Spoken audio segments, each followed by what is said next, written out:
Good morning, everyone. Good afternoon. I'm Tahirou Assane, the Director of Operation of Brightline, a Project Management Institute initiative. I'm very pleased to be here at the PMI Africa Conference, and I'm very pleased also for the PMI Africa team for giving me the opportunity to present today on why great ideas fail and how to make sure they don't. Brightline is a project management institute initiative together with many leading organizations that are coming together for one very purpose. How can we bridge the expensive gap between the strategies that people design and the actual delivery of the strategy? So as part of this journey, we had a coalition of leading organizations, as you can see here on the list: BCG, Saudi Telecom Company, Agile Alliance, Lee H. Harrison, Bristol Myers Squibb, and NetEase. And we also entered into many academic and research collaborations with large institutions like MIT, DTU, INSPER in Brazil, IS in Spain, Global Team Lab in Japan. We have also Duke Corporation, and then we have a Blockchain Research Institute. All these organizations came together under the lead of PMI to look at what are the challenges, what is preventing organizations to take the ideas, the strategies that they have, and transform it into reality. This is what kept us together. This is what we're trying to achieve as well to make more organizations successful. And we are not talking only about business. It is business, it is non-for-profit, it is government, all different type of organizations that are struggling to make the ideas reality. And to do that work, we focus in three key areas. The first part of the focus area is about thought and practice leadership. And in this space, what we do is mainly research, is mainly getting insight and kind of looking at the challenges and making that information available. We did do some research with economists, Harvard Business Review, Quartz, and many organizations really to unlock and to find what the challenges are and make sure that knowledge becomes common practice and then people know it. The second part is about networking. And this is a place where we go to meet leaders and people like, that are responsible for implementing strategies and making sure that the ideas, the positive ideas that PMI have in terms of making sure that executives are aware of what it takes to transform the ideas into reality through the project, the program, the portfolios that are required is taken into consideration.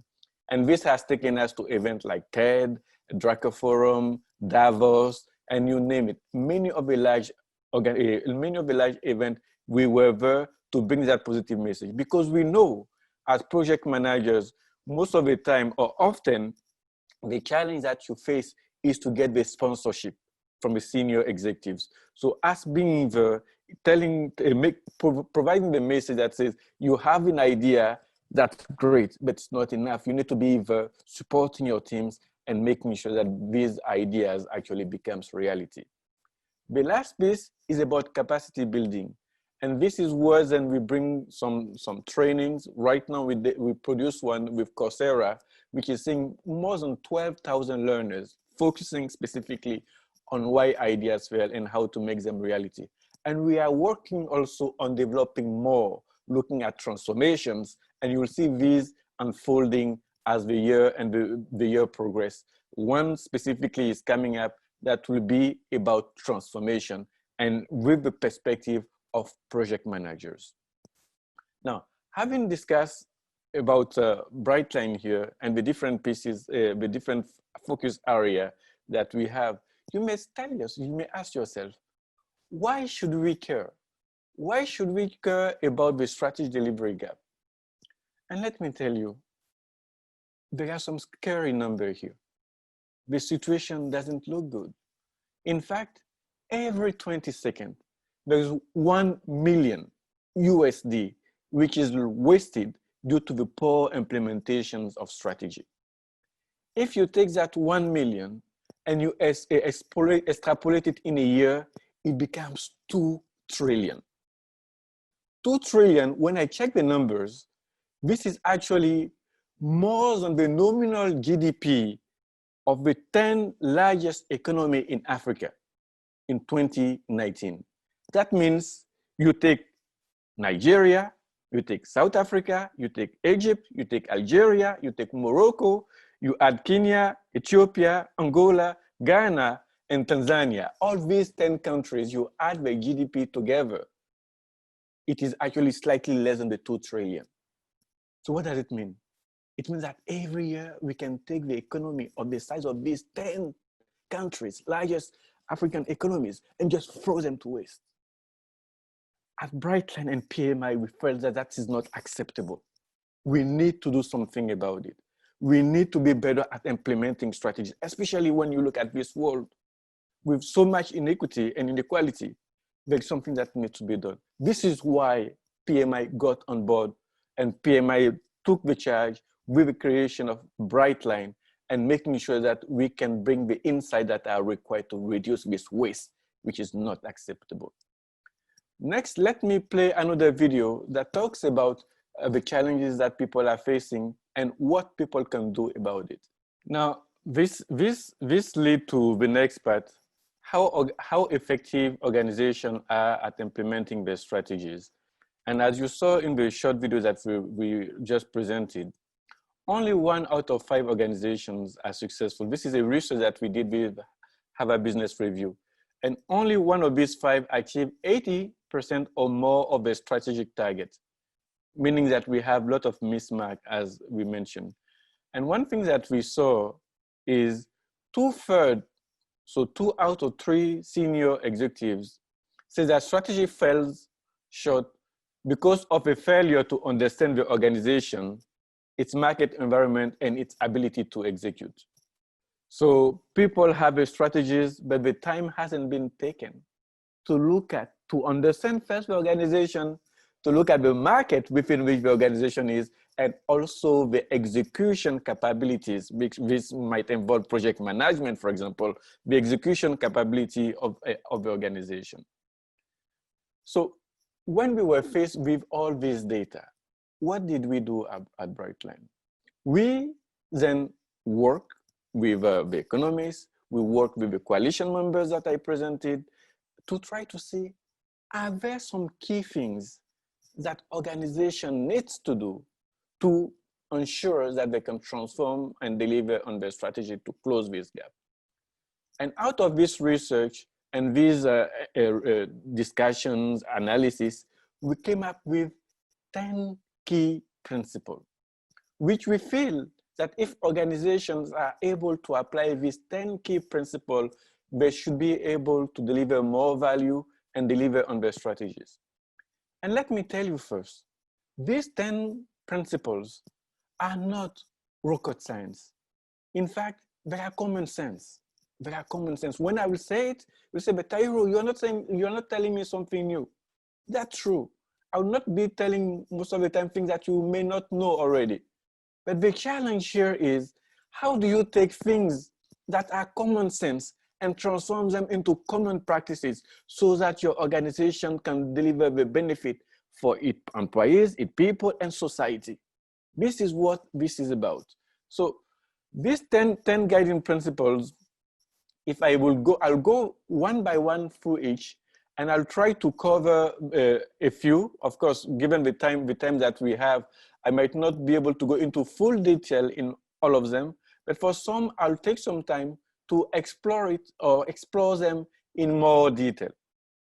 The first one here is to acknowledge that strategy delivery is just as important as strategy design. You'll say, here, Tahirou, you didn't say anything new. But the challenge that we see is that sometimes organization feels that actually defining or designing the strategy is the end of the game. When they did design the strategy, it seemed like there is nothing more to do. My job is done. And what we say is, of course, thinking and coming with ideas is not an easy task. But the reality is, it is actually taking these ideas and taking the actions that are required to make them reality. This is what delivers value. This is what actually makes things working. So if you were to take even a former CEO of Renault and Nissan, Carlos Ghosn, he used to say that strategy of formulation is 5% and execution is 95%. So we're saying thinking, yes, good, and also taking the time to make sure that that thinking becomes reality. This is the first principle. If we are not aligned here, if people feel like, okay, my job is done when I did design the strategy and it's over, then things will not happen. And this is what we will see where you don't get the senior executive support when you are in implementation. And implementation is as important as the actual delivery, as the actual design. Next guiding principle would be about accepting that you are accountable for delivering the strategy that you design. Because most of the time what we see, what happens is a CEO or maybe a CSO or Chief Transformation Officer design the strategy. So there is usually it happens during the year end where people come into a retreat and then everybody is pumped up. People want to conquer the world. They got great ideas that comes in, and then the strategy is designed. And then you wait sometime for a year, sometime two, and then people come back again and say, let's design the next strategy, and not looking at what happened to the previous strategy. Have we delivered? Did we have to make changes? So people just move on. And we're saying, actually, as the leader in the organization, you are accountable for making sure that the strategy that you design is delivered and that it gave a value to your company, to society, and everything else. The third guiding principle is about resources. But before moving there, let me say what the statistics is. About 63% of senior executives actually admit that implementation is not seen as a strategic task, despite its crucial contribution to organizational success. So that's about 2/3. People say, yes, we want to deliver the strategy, but at the same time, people are saying it's not strategic. The implementation itself is not strategic. And then we know that without implementation, we don't get the results. So what we're saying is, of course, to walking the talk and making sure that the strategy that is designed actually sees the implementation, and then we make things reality. This third guiding principle is one that I like a lot. Dedicate and mobilize the right resources. What I've seen often is that people have a strategy and then the resources don't follow. Basically, we say we want to go here, but we don't assign the resources to make sure that where we want to go, we are able to get there. And this is not only, I mean, we're talking about people resources, human resources, we're talking about financial resources, we're talking about materials, and everything that is needed. Sometimes the design of a strategy and the dedication of resources are even separate. And we say they need to come together. Because if you want to go somewhere, of course, the resources that are required to go over need to be also put in place. And I'll share with you in examples that I live. I was in an organization where the leaders were having two key programs, two key strategic initiatives. One was about sustainability. So looking at the economic side of sustainability, the social part of sustainability, and all the pieces and the social part of sustainability. So the organization was saying, I want to focus on sustainability. At the same time, the organization had another important initiative, which was about an enterprise resource planning, so ERP program. And what we saw is that one of these two programs had always the support of the CEO.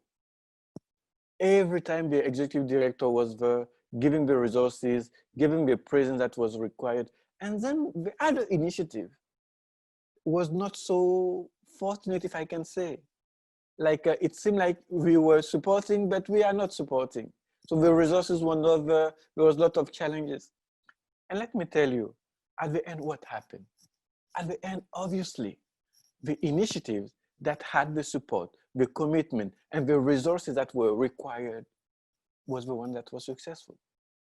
So what we're saying is, when we say that we have a strategy and it's important for us, we need to make sure that the resources that are needed are put in place. And most of the time, the resources also involve having project managers, having program managers, having portfolio managers, which will be the reality, who will be the reality makers. This example is with site savers. This is a case study that we've done at Brightline. And as part of the process to make sure that they get all the resources that are required, what a site savers has done in the early part of the work was to bring all the different partners together so that they can work and align and move forward into making sure that the diseases is tackled. So it's not usually the normal function of the ministry, and that here we're talking about Ghana, to link the different agencies. But because they are all looking at making the situation better, it was then a good thing to make sure that all these resources, all these partners are aligned to ensure that site savers could achieve its mandates. This is one example that we did as a case study.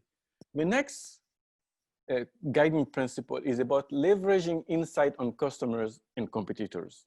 This is key, and this PMI is doing extremely well because customer centricity is important, and in any organization.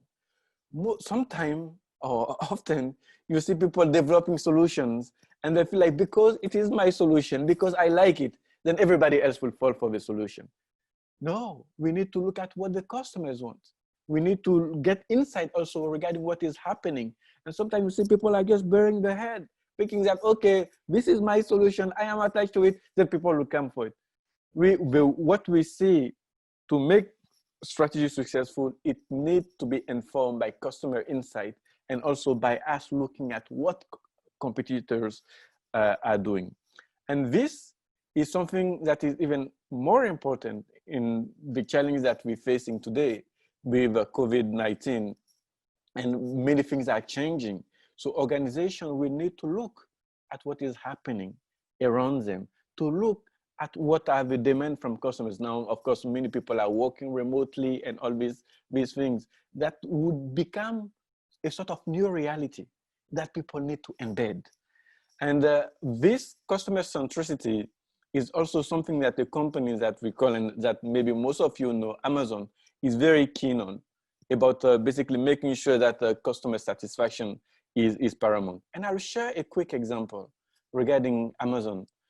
In 2018, toward the end of 2017, so for the 2018 CACA Christmas season, what was happening was they had a meeting at the senior level with the VPs, the different VPs, and they were looking at what are the prospects for the holiday seasons. And then there was a question that was asked by Jeff Bezos, from what I read, which was, how long would someone wait when they call the call center of Amazon? And then the VP responsible for sales was saying, less than a minute. That was the answer that he gave. And then Jeff Bezos said, let's test it, let's test it. So right there in the room, he took the phone and he rang the call center, and then he had to wait. He was waiting, 1 minute, 2 minutes, 3 minutes, 4 minutes. It took more than 4 minutes for someone to pick up the phone. And imagine, the VP for sale was saying it is less than a minute. So then, I mean, you can see Jeff Bezos, from what they say, furious, hanging the phone, and basically, you know what happened next. Of course, when I was reading the story and I was telling it to people said, no, this was just a marketing thing. It's not reality. Guess what? I did call just to test the system, and it took less than a minute for someone to take the phone. So meaning that it's not just the talk. Organization, when they say customer is important, they need to walk the talk. And you may think, or you may recall of many organizations, mainly in North America, for example, that went completely out of business because they have not looked at the insight from customer or what is happening in the competition. You can think about Kodak. with photography. You can think about Blockbuster. You can think about all the music industry, the DVDs, with the iTunes or the iPhone, and all the changes that they brought.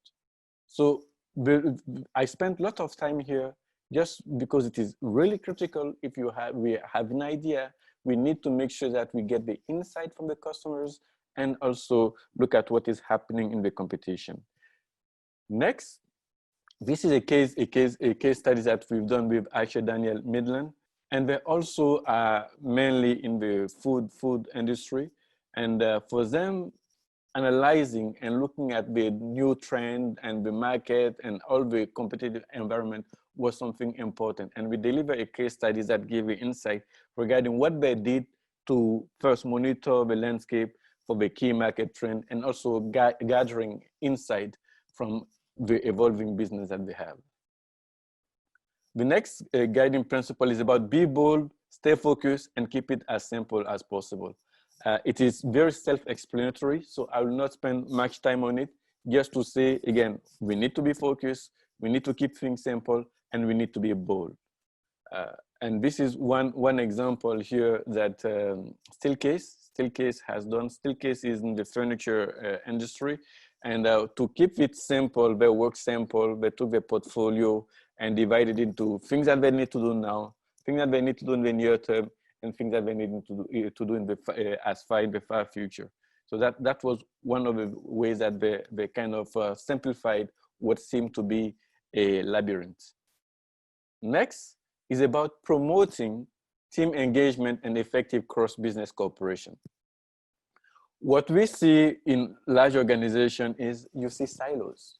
You know, people are mainly protective of the environment.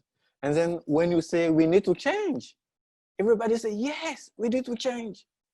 And then when we say, okay, it is your part of the organization that need to change, then the person will say, no, no, no, no. My part of the organization is fine. It is the other part that need to change. So in a sense, people like to talk about change, but people don't want to change. And in organizations, what we see is actually when you have a challenge, most of the time, someone, somewhere within the organization has the answer. But because of the silos, you don't get that cooperation, and then you don't get to optimize and getting the synergies that are required within the organization. So we ought to break the silos and to work together across the organization to make sure that we can deliver even optimum result for the organization. And we did a research with Harvard Business Review, which was looking specifically at the silos. And they say that the research actually finding was that implementation leaders make silos irrelevant, and they place a paramount focus on organizational agility and bring cross-functional teams to the front fold when needed. So in a sense, don't stay in the silos, cooperate across the organization, build cross-functional teams, and get the best out of this. And using agility and being agile in achieving it. Another example that we had was also with Saudi Telecom company, one of the case studies that we did. And they wanted also to ensure successful strategy implementation by building a strong foundation on 3 elements: executive buy-in, stakeholder accountability, and clear communication. So this is again fostering the teamwork and making sure that everybody, all the different individuals within the organizations, can contribute to the greater success of the company. The next one is about to demonstrate their bias toward decision-making and to own the decisions that we make. This is also self-explanatory, but one thing that I will say, because most of the time, what you see is people don't want to decide. People have a decision to make, but they say, no, I don't want to decide. I'll wait, I'll wait, I'll wait. But what we say is, if you don't decide, actually you made a decision. You made the decision not to decide. And guess what? Things might not move. And most of the time, things don't move. So what we're saying then is decide. And then own the decision that you make. And then if things don't go the way you want, then there's a chance to correct and to take action then and this is this puts you in a much better position than if you don't decide, because then you don't know what is happening. And this is one example that I'm sharing also from the American Red Cross, and the challenge that they faced during one of the hurricanes that happened in 2017 was actually to load the volunteers that they had onto city dump truck to help ferry the residents. At that time, I mean, people were not considering it as something, but of course, given the situation, they had to decide quickly. They made the decision, and this is what provided at least some relief during the disaster that happened in 2017, that hurricane season. Moving on, number 8 is about checking ongoing initiatives before committing to new ones. This one I like. And this one make me think about when we're in the project management areas about portfolio management, meaning that before starting new initiative, you check the one that you have. Are they successful? Do you need to continue them? Do you need to change them? Do you need to stop them? And these questions that you ask before moving on. But sometimes with strategy, people have maybe 3 ideas, they're working on it, then they have 3 more, then they have 5 more, and then all of a sudden you don't know what the focus is. You have a sense of chaos because there is no focus. There are too many things happening. And when you have too many balls in the air, what happens? Some of them will fall. And when some of them fall, what happens is people within the organization starting not trusting leadership. So what we say is to focus on a few initiatives, having the organization aligned towards them and working towards success. This is more likely to deliver the result. And we also did another research, and that research has clearly shown that too many strategic initiatives or change initiatives at one time is one of the top barriers to successful strategy implementation. And sometimes what I say is you have maybe 2 parts of the organization. Someone is working on this initiative, someone else is working on that initiative, and they are not talking. And what happened? If they're lucky, these 2 initiatives goes in the same direction and they'll help the organization move forward. But most of the time, and often, these initiatives take the organization apart. So someone is pulling on this end, someone is pulling on this end, and at the end, you don't get the result. Moving on, the ninth one, this is something that speaks a lot to project managers, develop robust plan, but allow for missteps, fail fast to learn fast. This is where we say we must plan, okay? Planning is necessary. At the same time, we need to understand that it needs to be adaptive, that things might not go the way we want. So we may need to adjust. It's like me sitting, I don't know, in the UK, taking a plane, going to Lagos, Nigeria. Of course, when the plane starts, they know where they're going. But when there are turbulence or there are unforeseen things, the pilot will have to adapt, will have to change course, a little bit shift, and then slowly, continuously adapting and moving. And this way, at the end, they can arrive at the destination, right? So not saying that, okay, this is, I'm going from the UK, from London to Lagos, and this is my path, and then I'll just stick on that path, even if there are some turbulence. We saw that this way of doing doesn't work. And of course, we also see that failing is not necessarily the issue. The challenge is actually not learning from the failure.